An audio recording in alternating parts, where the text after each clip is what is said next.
विद्यार्थियों, स्वागत है आपका मयूर नोवेल सीनियर सेकेंडरी स्कूल की ओर से संचालित ऑनलाइन यूट्यूब क्लासेस पर। विद्यार्थियों, प्रतिरक्षा और रक्त समूह पाठ के अंतर्गत आज जो हमारा टॉपिक है वो है गर्भ रक्ताणु कोरकता। गर्भ रक्ताणु कोरकता क्या है, इसका निदान किस प्रकार से होता है, इसके बारे में हम विस्तृत चर्चा इस वीडियो के जरिए करेंगे। तो पिछले वीडियो में हमने समझा था मानव रक्त समूह का वर्गीकरण। मानव रक्त समूह का जो वर्गीकरण हमने पढ़ा था, तो कार्ल लैंडस्टीनर ने रक्त समूह के वर्गीकरण के पश्चात एक और रक्त समूह को खोजा था, वो था RH कारक का।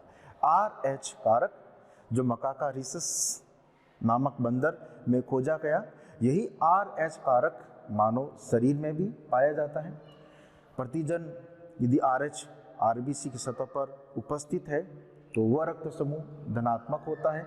यदि यह RH प्रतिजन RBC की सतह पर नहीं पाया जाता तो उस रक्त समूह को हम ऋणात्मक रक्त समूह कहते हैं। तो जब रक्तदान किया जाता है तो रक्त समूह का मिलान अति आवश्यक है, उसके साथ में RH कारक का भी मिलान अति आवश्यक माना जाता है।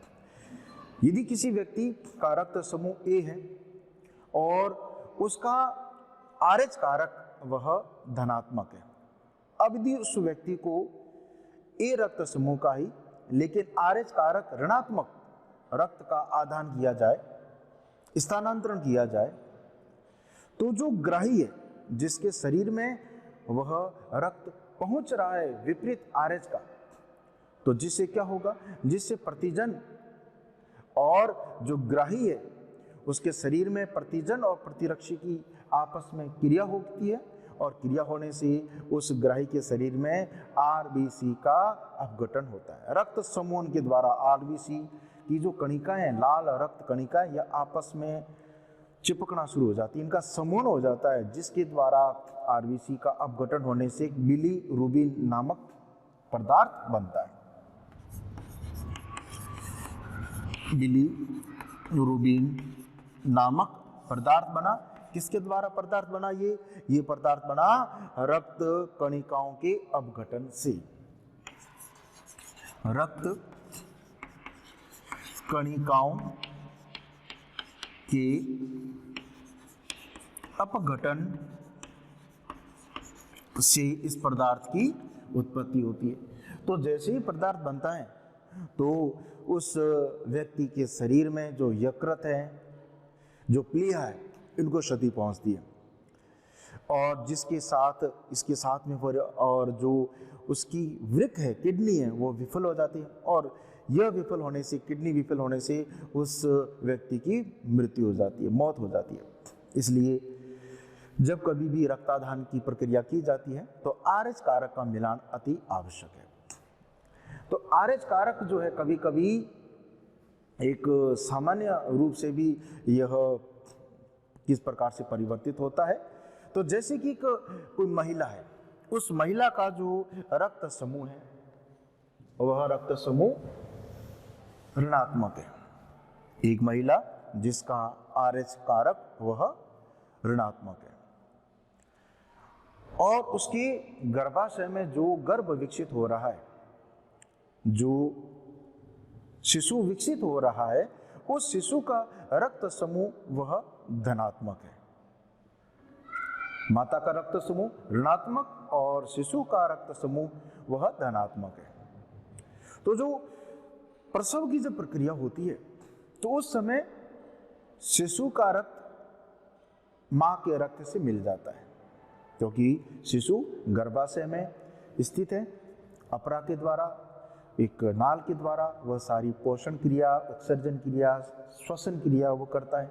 जब उसका जन्म होता है तो जन्म के समय शिशु और मां का रक्त आपस में मिल जाता है। गर्भाशय में शिशु और मां का रक्त आपस में मिलता है, जिससे उस महिला के गर्भाशय में उस धनात्मक रक्त के प्रति प्रतिरक्षियों का निर्माण हो जाता है।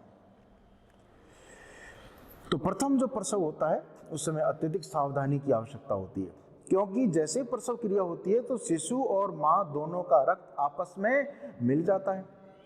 रक्त मिलने से उस माता के गर्भाशय में निर्माण होता है धनात्मक रक्त के प्रतिरक्षियों का, जिससे ये होता है कि दूसरी बार जब वो महिला गर्भवती होती है, दूसरी बार जब महिला गर्भवती हुई और उसके गर्भ में जो बालक विकसित हो रहा है उसका भी रक्त समूह यदि धनात्मक है तो उस समय चिंता का विषय होता है, क्योंकि माता के गर्भ में मौजूद जो धनात्मक प्रतिरक्षी है वह उस गर्भ में विकसित हो रहे धनात्मक रक्त वाले उस भ्रूण की आरबीसी का अपघटन कर देती है। रक्त समूह विधि द्वारा आरबीसी वह नष्ट होनी शुरू होती है और उस गर्भ में विकसित हो रहे बालक के शरीर में बिलीरुबिन बहुत अधिक बनता है, जिससे उस बालक के जो अंग हैं यकृत, प्लीहा, वृक्क, उनको क्षति पहुंचती है। बालक गर्भ में ही मर जाता है वो, और यदि किसी कारणवश वो बालक जीवित भी रह जाता है तो उस समय वह गंभीर पीलिया रोग से ग्रसित होता है। इसे कहते हैं गर्भ रक्ताणुकोरकता। गर्भ में बालक के रक्त कणिकाओं का अपघटन होना, जिससे उस बालक की गर्भ में मृत्यु, गर्भ रक्ताणुकोरकता। आज वर्तमान समय में इसका इलाज संभव है। इसका इलाज किस प्रकार से होता है? तो इसका इलाज इस प्रकार से होता है कि जब प्रथम प्रसव क्रिया होती है, जैसे ही बालक जन्म लेता है, माता और शिशु दोनों का रक्त आपस में मिलता है, हमने अभी थोड़ी देर पहले बात की, तो उस समय 24 घंटों के भीतर भीतर उस महिला के, उस माता के anti-RHD का टीका लगाया जाता है। anti-RHD का जो टीका होता है, इस टीके को हम IgG भी कहते हैं और इसका सामान्य नाम है रोहगम। तो रोहगम का टीका लगाया जाता है। रोहगम का टीका लगाने से क्या होता है कि उस महिला के जो गर्भ में जो धनात्मक रक्त के प्रति एंटी प्रतिरक्षियों का निर्माण हुआ है वह वापस न्यूट्रल हो जाता है, उदासीन हो जाता है, जिससे दूसरी बार जब वो महिला गर्भवती होती है तो उस महिला और उस शिशु दोनों का स्वास्थ्य वह ठीक रहता है।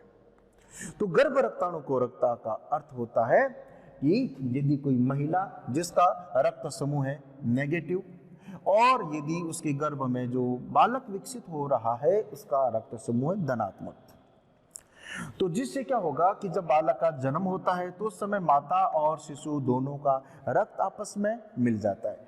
मिलने से क्या होता है? मिलने से ये होगा कि इस महिला के गर्भाशय में धनात्मक रक्त की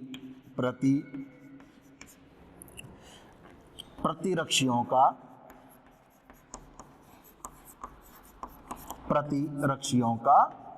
निर्माण होता है। प्रतिरक्षी उत्पन्न होंगी, प्रतिरक्षियों का निर्माण होता है। ये प्रतिरक्षी आगे क्या करते हैं कि जब वो महिला दूसरी बार गर्भवती होती है, दूसरी बार जब उसमें गर्भधारण होता है और दूसरी बार भी यदि धनात्मक रक्त समूह है तो क्या होगा? तो उस समय उस बालक के शरीर में जो आरबीसी की कणिका है, इनका आरबीसी की कणिकाओं का रक्त समूहन के द्वारा अपघटन हो जाता है और अपघटन होने से पदार्थ बनता है बिलीरुबिन, और ये पदार्थ बनने से उस बालक की गर्भ में ही मृत्यु हो जाती है, या यदि वो बालक जीवित रहता भी है, यदि उसका जन्म होता है तो वह जन्म से ही गंभीर पीलिया रोग से ग्रसित होता है। आज वर्तमान समय में इसका इलाज किया जाता है। इसके इलाज के लिए जैसे ही महिला का प्रथम प्रसव होता है तो प्रसव के दौरान 24 घंटे के भीतर एक टीका लगाया जाता है। इस टीके को कहते हैं रोहगम। ये रोहगम का टीका लगाया जाता है जो होता है anti-RH, ये डी का टीका होता है, IgG का ये anti-IgG का ये टीका होता है, जो गर्भाशय में बनी प्रतिरक्षियों को नष्ट कर देता है। तो आज हमने इस टॉपिक के अंदर समझा गर्भ रक्ताणुकोरकता क्या होती है, इसका निदान आज वर्तमान समय में किस प्रकार किया जाता है। धन्यवाद।